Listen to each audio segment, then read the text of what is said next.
Grim Fandango was released 20 years ago. In honor of Manny's 20th birthday, we've compiled a list of 8 inspirations for the game. It was an incredible collaboration between a group of amazingly talented and creative people, and we've asked some of them to contribute their inspirations as well. So without further ado, 8 inspirations for Grim Fandango.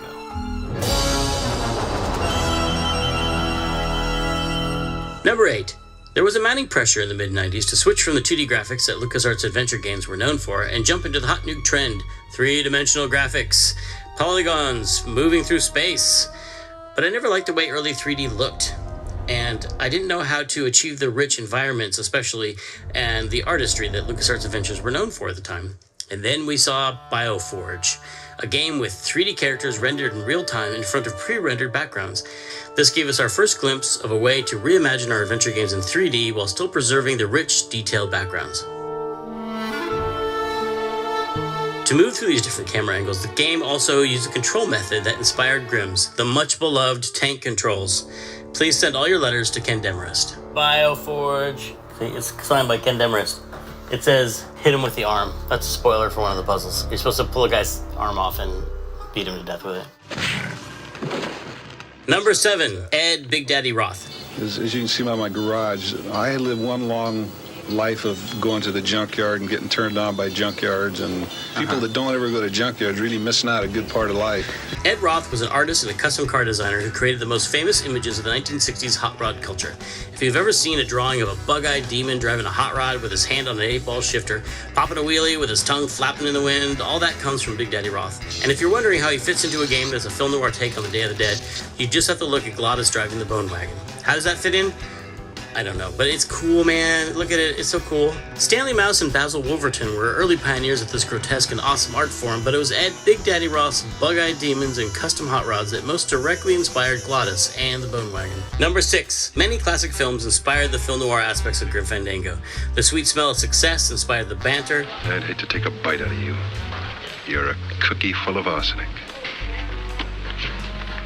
Gilda inspired the roulette table puzzle. Treasure of Sierra Madre gave us a line, "That's the kind of sugar Papa likes." But there's one film that we stole from the most. I mean, one film that provided the most inspiration, and that was Casablanca. Casablanca is probably my favorite movie of all time, and it gave us so much. Manny's character, especially his time as a nightclub owner, borrowed heavily from Humphrey Bogart's Rick Blaine. The blue casket for the blue parrot, the shape of Hector LeMans from Sidney Greenstreet, Chowchilla Charlie from Peter Lorre's Ugarte. Actually, don't look at Casablanca, because I want you to think Grimm's an original game. Number 5. Peter McConnell drew on numerous inspirations for the amazing and diverse Grim Fandango soundtrack. This is sort of Central American city with an Art Deco vibe to it. This is a dock like in the Maltese Falcon. But there was one special collection of Mexican folk music that Peter cites above all others. This is some good music.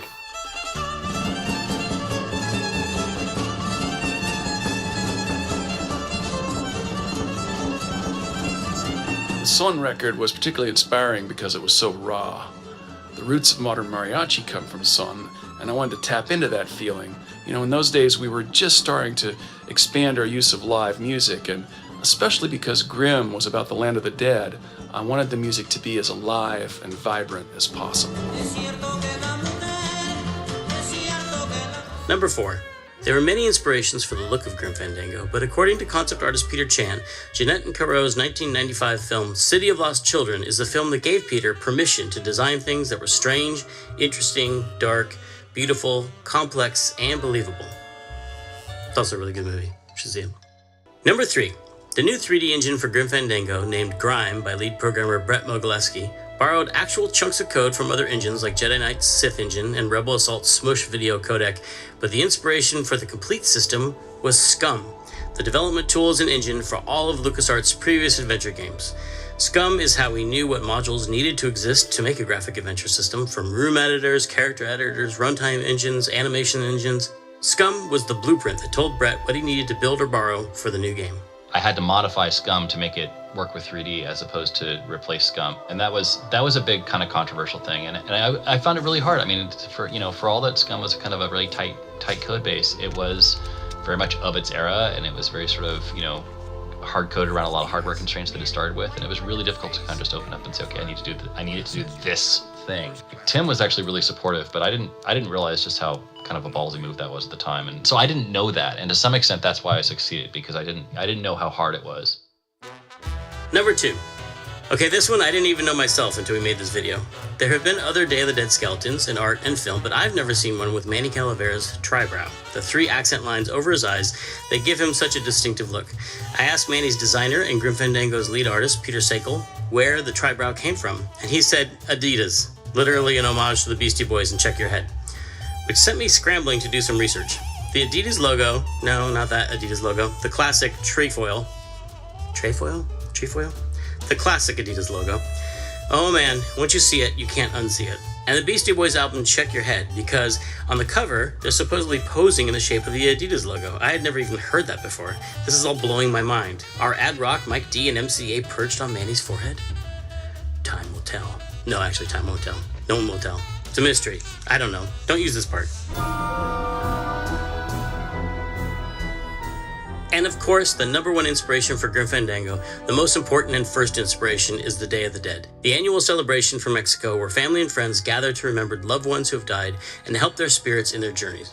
But I wanted to cite some specific references and texts through which that inspiration came. This book was one of the entry points for me. I would look at the pictures and think, how amazing would it be to see these figures come to life, to explore a town with a skeleton doctor and a dentist? Look, that looks like Hector LeMans. Oh my god, we just took Hector LeMans right from there. But there were other books that inspired the art, like the skull-headed vultures and the brightly colored cats like Sans Poof in this book. And the collections of the works of Posada were enlightening, not just because of their iconic style, but because of the social and political context they added, and their depiction of death not as a Victorian, scary, horrible phantom, but as an equalizing character, as a natural part of life. Look at that guy right there. Who is this? A calavera. But if I had to pick one book, it would be this one, Mexican Folkways, which had many, many vivid descriptions of the afterlife and the 4-year journey a soul must take before it reaches the land of eternal rest. Because when I read that, I thought, hey, this could be a game.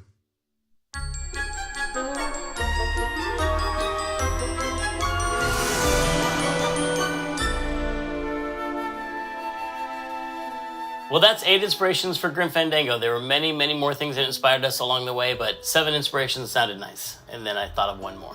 So at this point, I'm supposed to say like, subscribe, and share, I guess, but I don't really care about that. I want you to go play Grim Fandango. You can get it on iOS devices, PlayStation 4, PC, and now, Nintendo Switch.